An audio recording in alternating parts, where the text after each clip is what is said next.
SI system में। Distance है 1 metre, तो 1 का क्यूब, ठीक है। 2 9 जा 18, 18 2 36, और ये 10⁹, तो ये 10 बचेगा केवल, ये सर नो। तो कितना आएगा भाई, 360, है ना। इलेक्ट्रिक फील्ड का यूनिट न्यूटन पर कूलम या वोल्ट पर मीटर, न्यूटन पर कूलम। तो ये आंसर हो गया बी पार्ट का। क्लियर है। अब इसी के सी पार्ट पर चलते हैं। सी पार्ट में हमसे बोला है कि परपेंडिकुलर बाइसेक्टर पे बताइए। तो इक्वेटोरियल पोजीशन हो गई, शॉर्ट डाइपोल है, भूलेंगे नहीं। बी इक्वेटोरियल पोजीशन को ब्रॉड ऑन पोजीशन भी कहते हैं, ब्रॉड ऑन पोजीशन, इसलिए बी से रिप्रेजेंट किया हमने इसको, ठीक है। फॉर्मूला क्या होता है, KP/R³, KP/R³। तो चाहे तो आप डायरेक्टली MCQ क्वेश्चन हो तो जल्दी से कर सकते हैं, ये हाफ हो गया बेसिकली। तो अभी 360 आया था तो 180 आ जाना चाहिए, तो ये कोई बात नहीं, कैलकुलेट कर लेते हैं, है ना। आंसर कितना आना चाहिए, 180 आना चाहिए इसका। कि 9 × 10⁹, और डाइपोल मोमेंट था 2 × 10⁻⁸, यही था, और R था 1 मीटर, तो ये दिस इज 1 क्यूब। तो 9 2 से 18, और पावर को सॉल्व करेंगे तो 10, तो देखिए वही आ रहा है आपका आंसर 180, और यूनिट क्या आएगा, न्यूटन पर कूलम। क्लियर है। नेक्स्ट क्वेश्चन पे चलते हैं। 3 charges are arranged on the vertex of equilateral triangle as shown in the figure. This is the figure, ठीक है। Find dipole moment of the combination. Dipole के लिए चेक करने के लिए जरूरी है कि आप सिस्टम के जो भी सम ऑफ द चार्ज है दैट शुड बी 0। सबसे पहले ये चेक कर लीजिए। ऐसा नहीं है कि हमेशा एक प्लस और माइनस होगा वही डाइपोल बनाएगा। आप देखिए सिस्टम के जितने भी चार्ज हैं उनका समेशन क्या 0 है क्या, -q + 2q -q 0 हो जाएगा। तो इसका मतलब ये सिस्टम बनाएगा डाइपोल, है ना। अब देखिए इसको कॉन्फ़िगर कर सकते हैं आप, इसको हम ऐसा मान सकते हैं +2q है, ये दो चार्जेस से मिलकर बना हुआ है, +q क्यों चार्ज एडिटिव प्रॉपर्टी रखता है, ऐसे मान सकते हैं। अब ये दो डाइपोल हो गए आपका, एक इधर हो गया ये वाला और एक ये हो गया दूसरा डाइपोल, यस और no. -q + q -q + q, है ना। तो ये सेकंड वाले है, तो वो उसका डायरेक्शन माइनस से प्लस की तरफ ये होगा, और डाइपोल मोमेंट q × d। इसी तरीके से फर्स्ट वाले की बात करें तो माइनस से प्लस की तरफ ये होगा q × d। ये एंगल इक्विलैटरल ट्रायंगल है 60 डिग्री, तो दो वेक्टर्स, ये दोनों वेक्टर्स हैं बेसिकली, ये भी 60, दोनों वेक्टर का मैग्नीट्यूड इक्वल है, तो बिल्कुल सबसे पहले बाइसेक्टर से इनका रिजल्टेंट पास ऑन होगा, और क्या वो √3 टाइम्स हो जाता है ना। ध्यान रखें इन बातों को। तो P की किसी एक P की वैल्यू की बात करें तो वो कितना था हमारा Q × d, तो आंसर कितना होगा √3QD, यस और नो। और बिल्कुल यहाँ से इसके बेस से 30 डिग्री पर पास ऑन होगा इसका रिजल्टेंट। क्लियर ये वाली बात। इसमें एक इन्फॉर्मेशन हमने दी उसको एक बार रिपीट कर लेते हैं। ध्यान रखिए कि जब भी दो वेक्टर्स हों आपके, उनके मैग्नीट्यूड इक्वल हों, कोई भी दो वेक्टर्स इक्वल हों, मैग्नीट्यूड इक्वल हो, जैसे मान लो A और B दोनों x है, ठीक है। अगर उनके बीच का एंगल 120 डिग्री है तो जो रिजल्टेंट होगा वो 1 के बराबर होगा। 90 डिग्री हो तो रिजल्टेंट √2x के बराबर होगा। अदरवाइज सॉल्व करना पड़ेगा आपको। फॉर्मूला होता है ना √A² + B² + 2AB cos θ, उससे तो थोड़ा टाइम लग जाएगा। और अगर 60 डिग्री हो जैसे हमारे इस केस में, रिजल्टेंट हो जाता है √3x, एक का √3 टाइम्स, तो एक का हमने √3 टाइम्स कर लिया था यहाँ। क्लियर है। ओके, नेक्स्ट क्वेश्चन पे चलते हैं। 73 क्वेश्चन हमारे पास है, बड़ा step by step topic wise questions हैं ऐसे वर्मा में, तो धीरे धीरे आप सीखते चलते हैं, इसलिए हमने टॉपिक वाइज ही क्वेश्चंस यहाँ लिए थे। सबसे पहले डिस्कस किए थे हमने कूलम्ब्स लॉ से रिलेटेड, जितने भी क्वेश्चन थे बिल्कुल सीक्वेंस में हैं। फिर इलेक्ट्रिक फील्ड से रिलेटेड, इससे प्रीवियस लेक्चर था हमारा पोटेंशियल और इलेक्ट्रिकल पोटेंशियल एनर्जी से रिलेटेड, और ये लास्ट आपका चार्ज और डाइपोल से रिलेटेड है ना। तो देखिए बड़ा अच्छे से यहाँ डिजाइन है ये वाला क्वेश्चन। इसमें आपको 3 पार्ट नजर आ रहे हैं, A B C. Find magnitude of the electric field at a point P. तो ये तो पॉइंट चार्ज है, तो पॉइंट चार्ज की वजह से बात करें अपन, ए पार्ट की बात करें यदि, तो के क्यू बाई आर स्क्वायर होता है। तो सिंपली क्या हो जाएगा, के क्यू बाई डी स्क्वायर, कोई इशू नहीं है, ठीक है। अब बी पार्ट पे आ जाते हैं। बी पार्ट में देखिए क्या इक्वेटोरियल पोजीशन है ये, है ना, इक्वेटोरियल पोजीशन, और साफ साफ कह दिया है, देखिए शॉर्ट डाइपोल की इंफॉर्मेशन दे दी एक तरीके से कि डी बहुत ज़्यादा है सेपरेशन से। तो इक्वेटोरियल पोजीशन पर यदि हम बात करेंगे तो अभी थोड़ी देर पहले हमने किया था क्या, के पी बाई आर क्यूब था, ऐसा है ना। तो P का मतलब क्या हो गया, Q इंटू बीच का सेपरेशन, बीच का सेपरेशन कितना है यहाँ, ट्वाइस ऑफ ए, राइट, और डिस्टेंस कितना है डी क्यू। तो हमारा ये आंसर हो जाएगा, ओके। सेपरेशन कितना है ये 2a, तो ये 2a सेपरेशन आपका, इसको आप P, जैसे इन्होंने कहा है ट्वाइस QA को P ले लीजिए, तो आप इसको लिखना चाहें तो ऐसा लिख सकते हैं, Q इंटू पी, के की वैल्यू लिखना चाहें, जनरली ऐसी वर्बा में जो आंसर्स हैं वो 4 पाई एप्सिलॉन नॉट की टर्म्स में के की वैल्यू में है, तो आपका आंसर ये हो जाएगा। क्लियर है बी पार्ट का। अब सी पार्ट पर आ जाते हैं। सी पार्ट में देखिए दोनों का एक तरीके से कॉम्बिनेशन है, ए और बी का कॉम्बिनेशन है बेसिकली, उस चार्ज को रख दिया है। अभी हमने देखा था जो इलेक्ट्रिक फील्ड होता है अवे फ्रॉम द चार्ज होता है, उसकी डायरेक्शन तो ये होती है, इसको मैं E1 कह देता हूँ थोड़ी देर के लिए, ये सर नो। तो यहाँ इस प्लस के कारण डायरेक्शन ये होगी, ऐसे होगी E1, राइट। और इक्वेटोरियल पोजीशन पर डाइपोल मोमेंट के अपोजिट डायरेक्शन होती है, डाइपोल मोमेंट की डायरेक्शन क्या है, ये है माइनस से प्लस की तरफ, ये P है इस तरफ, तो इसके कारण ये डायरेक्शन ही होगी, यहाँ पर ये डायरेक्शन ही होगी ऐसे, इसको E2 कह देते हैं हम। तो क्या दोनों 90 डिग्री पर हो गए, है ना।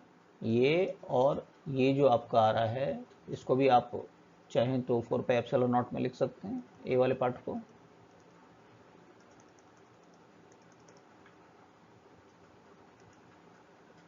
तो ये होगा Q 4 पाई epsilon naught D square.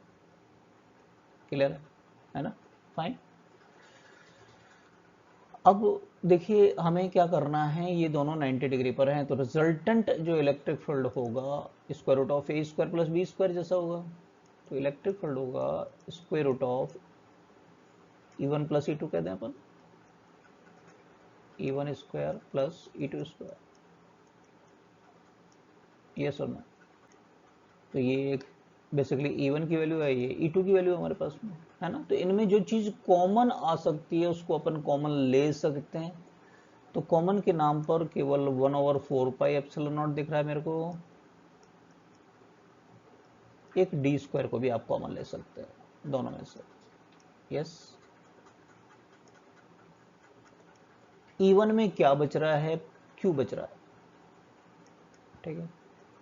E2 में क्या बच रहा है, P बाई डी बच रहा है, आया ना, स्क्वायर करना है हमको, ये स्क्वायर ये स्क्वायर ये स्क्वायर, ये सर, ठीक है इतनी बात।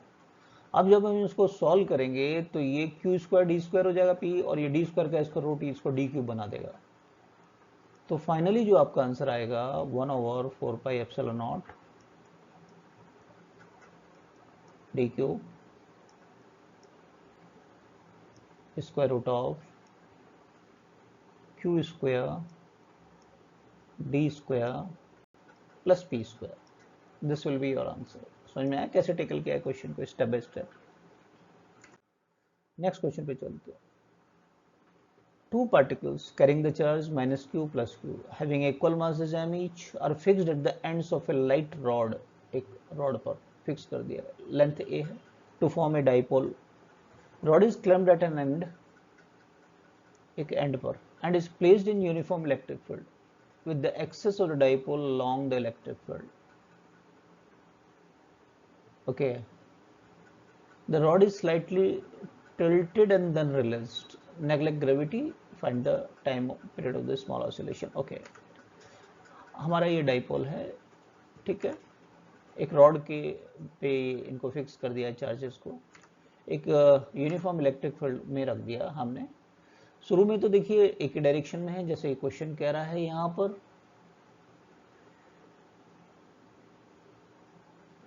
Dipole is along the electric field, फिर थोड़ा सा डिस्प्लेस किया किसी एंगल थीटा, स्लाइटली टिल्टेड, यानी थीटा स्मॉल होगा, ये ध्यान रहे, ठीक है। तो जैसे हम इसको टिल्ट करते हैं तो इस पर एक टॉर्क लगता है, वो क्या होता है, पी साइन थीटा, यस और नो, क्लियर। जैसे टिल्ट करेंगे हम इस डायरेक्शन में ऐसे, तो इस पर एक टॉर्क, रेस्टोरिंग टॉर्क लगेगा अपोजिट डायरेक्शन में, रेस्टोरिंग टॉर्क। तो मैं इसको रेस्टोरिंग टॉर्क कहना चाहूं तो माइनस कहूंगा, थीटा के अपोजिट है इसलिए, ठीक बात है। थीटा है स्मॉल, तो साइन थीटा जब स्मॉल होता है तो साइन थीटा को थीटा रिप्लेस कर सकते हैं। रेस्टोरिंग टॉर्क होता है सी थीटा के बराबर, जैसे रेस्टोरिंग फोर्स कहते हैं माइनस के एक्स, वैसे माइनस सी थीटा, ठीक है। रेस्टोरिंग टॉर्क कांस्टेंट कहलाएगा सी, तो सी की वैल्यू मेरे पास यहाँ क्या आ गई, पीई, ठीक है। तो ये एंगुलर एसएचएम करेगा क्योंकि थीटा के डायरेक्टली प्रोपोर्शनल टॉर्क। उसका फॉर्मूला क्या होता है भाई, 2 पाई, जैसे m बाई के कहते हैं जब फोर्सेस काम करते हैं लीनियर एसएचएम में, एंगुलर एसएचएम में क्या कहते हैं हम, आई, m की जगह इनर्शिया होता है तो यहाँ मोमेंट ऑफ इनर्शिया आई, और m बाई के कहते हैं, के रेस्टोरिंग फोर्स कांस्टेंट की जगह रेस्टोरिंग टॉर्क कांस्टेंट या c, ठीक है, वैल्यू रख देते हैं इनकी 2 पाई आई।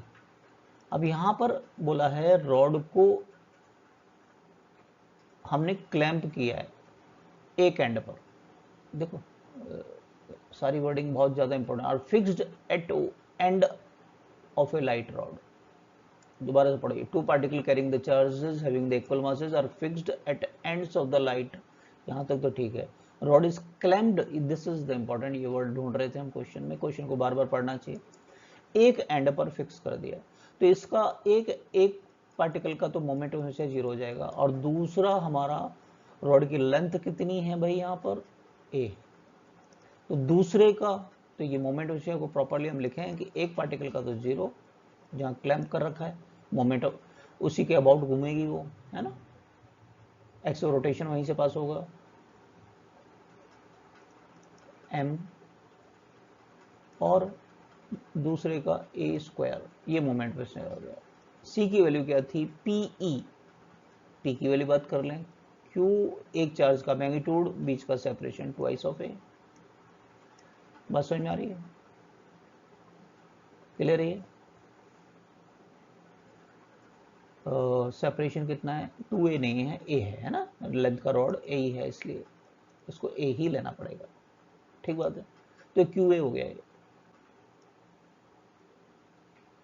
QEA, E और है हमारे पास,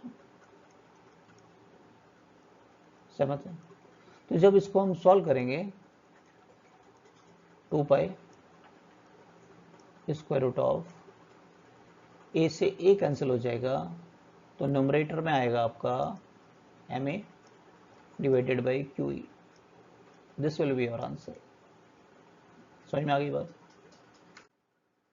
नेक्स्ट क्वेश्चन पे चलते हैं। Assuming that each atom in a copper wire contribute one free electron, estimate the number of free electrons in the copper wire having a mass of 6.4 grams, जबकि उसके atomic weight है 64 ग्राम पर मोल। इसका मतलब क्या हुआ कि 64 ग्राम में,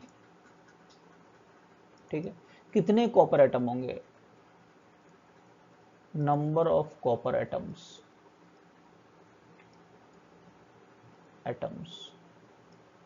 नंबर ऑफ कॉपर एटम्स, और ये कह रहे हैं एक एटम कंट्रीब्यूट कर रहा है एक फ्री इलेक्ट्रॉन, है ना, तो फ्री इलेक्ट्रॉन्स कहते हैं अपन, number of free electrons,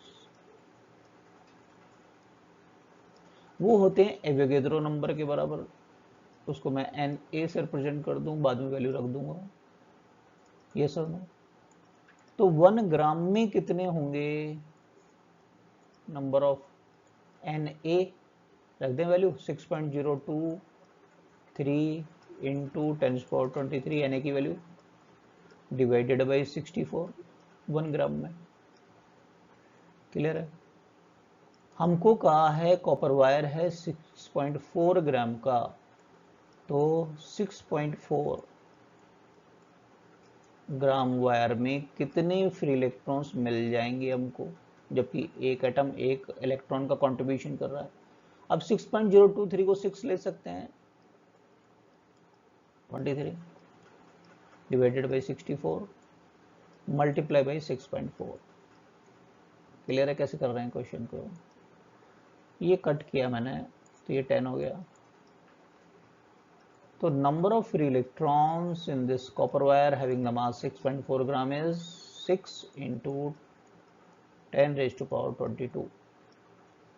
this will be the answer. Clear है क्वेश्चन? तो ये 29 चैप्टर के क्वेश्चन सारे हमने डिस्कस कर लिए, short answer questions, objective first, second और एक्सरसाइज। अब नेक्स्ट वीडियो में हम चैप्टर 30 गॉस लॉ से रिलेटेड सबसे पहले शॉर्ट आंसर क्वेश्चन से स्टार्ट करेंगे, फिर objective first, second and exercise. तो जो फर्स्ट टाइम आए हैं सब्सक्राइब कीजिए, शेयर कीजिए अपने फ्रेंड्स के साथ में, कलीग्स के साथ में, और लाइक कीजिए। मिलते हैं नेक्स्ट वीडियो में। Thank you for watching.